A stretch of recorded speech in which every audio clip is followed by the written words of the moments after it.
Halo semuanya, perkenalkan nama saya Rati Ratna Juwita dengan nomor NIM 0521069333 dari program Agribisnis Pertanian. Di sini saya akan mempresentasikan PowerPoint saya, mata kuliah metode penyuluhan pertanian. Selanjutnya ada tujuan, sasaran, dan masalah. Yang pertama, ada tujuan, meningkatkan kapasitas pemasaran digital petani demi kedaulatan ekonomi mandiri. Yang kedua ada sasaran, petani milenial di usia 19-39 tahun dan pelaku UMKM agribisnis lokal. Dan yang terakhir ada masalah utamanya, ketergantungan pada tengkulak rantai distribusi yang terlalu panjang dan rendahnya harga jual di tingkat petani. Di slide selanjutnya ada tujuan publikasi materi. Yang pertama, diseminasi inovasi, menyebar luaskan strategi pemasaran digital secara terbuka agar dapat diakses oleh petani di berbagai daerah. Dua, ada edukasi publik terbuka, menyediakan referensi belajar gratis bagi pelaku agribisnis, UMKM, dan sesama mahasiswa. Yang ketiga, ada akuntansi akademik, bukti nyata, pertanggungjawaban ilmiah mahasiswa dalam melaksanakan program pengembangan masyarakat. Dan yang terakhir, mendorong kolaborasi, memicu jejaring diskusi antara akademisi, praktisi, media sosial, dan komunitas petani di lapangan. Lanjut, di slide selanjutnya ada masa melalui internet. Di sini kita akan membahas karakteristik, menyampaikan inovasi secara serentak, cepat, dan menjangkau wilayah geografis yang luas. Lanjut, ada sifat komunikasi, satu arah namun interaktif, melalui kolom komentar dan pesan langsung. Dan yang terakhir, fokus utama, menumbuhkan kesadaran, awareness, dan minat awal sasaran terhadap teknologi pemasaran digital. Mengapa harus beralih ke digital? Karena konsumen modern kini memprioritaskan belanja pangan yang praktis, higienis, dan cepat lewat ponsel. Lalu memotong 3 hingga 4 tahapan maklar tradisional dan mengubah posisi petani dari penerima harga (price taker) menjadi penentu harga (price maker). Konsumen membeli cerita, bukan cuma komoditas. Transparansi, tunjukkan proses tanam yang bersih dan aman konsumsi. Konsistensi kualitas, berikan standar sortir yang ketat untuk produk yang dijual secara online. Dan yang terakhir ada edukasi, jangan hanya jualan, bagikan manfaat nutrisi dari hasil panen Anda. Lanjut, ada pemetaan media pemasaran. Yang pertama ada Instagram sebagai etalase produk premium dan visualisasi kualitas produk. Dan yang kedua ada TikTok dan YouTube, tempat terbaik untuk video pendek behind the scan, proses panen, dan fitur live selling.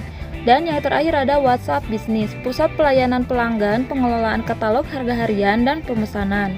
Nah, di sini ada jenis konten yang menarik minat pembeli. Yang pertama ada konten edukatif, cara menyimpan sayuran agar awet seminggu di kulkas.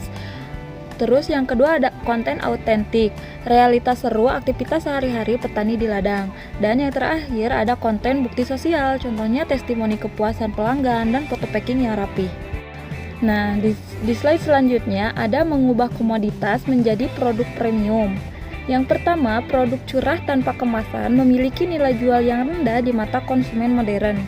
Lalu ada penggunaan kemasan ramah lingkungan meningkatkan daya tarik bagi pasar milenial kota. Lalu, menyertakan label QR Code yang bisa di-scan konsumen untuk melihat lokasi lahan pertanian. Rantai pasok pemasaran. Yang pertama ada jalur tradisional. Petani Raik Taro, tengkulak Raik Taro, pasar induk Raik Taro, pengecer Raik Taro, konsumen, margin atau margin petani tipis. Yang kedua ada jalur digital. Petani Raik Taro, media sosial atau logistik Raik Taro, konsumen akhir atau margin petani maksimal. Lalu perbandingan luas jangkauan audiens, pasar lokal atau konvensional, terbatas radius wilayah geografis terdekat dan jam buka pasar. Lalu ada pemasaran digital, jangkauan antar kota tanpa batasan waktu 24 jam sehari, 7 hari dalam 1 minggu. Lalu di sini ada efek jangka panjangnya adopsi teknologi. Bulan 1-3 fase edukasi. Jadi pertumbuhan cenderung lambat karena fokus membangun kepercayaan audiens. Bulan 6 ke atas fase eksponensial. Keuntungan meningkat tajam seiring terbentuknya basis pelanggan setia atau repeat order. 4 langkah taktis transformasi digital. Ada persiapan, ambil dokumentasi visual berkualitas dan siapkan kemasan. 2 ada penyebaran, unggah konten secara konsisten di media sosial. 3 ada interaksi, respon cepat pesan konsumen, dan sediakan metode transfer atau QRIS. Dan yang terakhir ada evaluasi, analisis data performa konten mingguan. Cara menghadapi masalah di lapangan. Yang pertama ada tantangan sifat produk, hasil tani cepat layu dan rusak.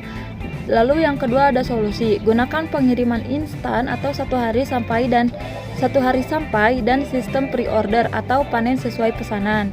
Yang ketiga ada tantangan konsistensi.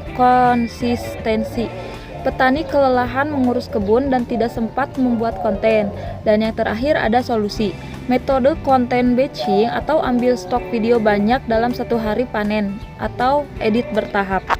Jadi, pertanian modern di tangan generasi muda ada digital marketing, bukan pilihan gaya hidup, melainkan keharusan strategis untuk bertahan.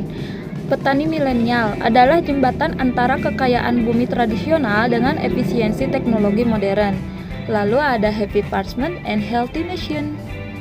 Jadi, kesimpulannya, digitalisasi adalah kunci memutus rantai pasok dan melindungi harga jual petani. Peran mahasiswa di sini menjadi agent of change untuk menjembatani literasi digital petani lokal.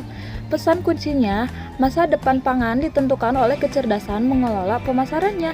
Sesi diskusi di sini mengundang pertanyaan kritik dan saran dari tutor atau rekan mahasiswa, atau bahkan yang menonton video ini boleh komen di bawah. Terima kasih.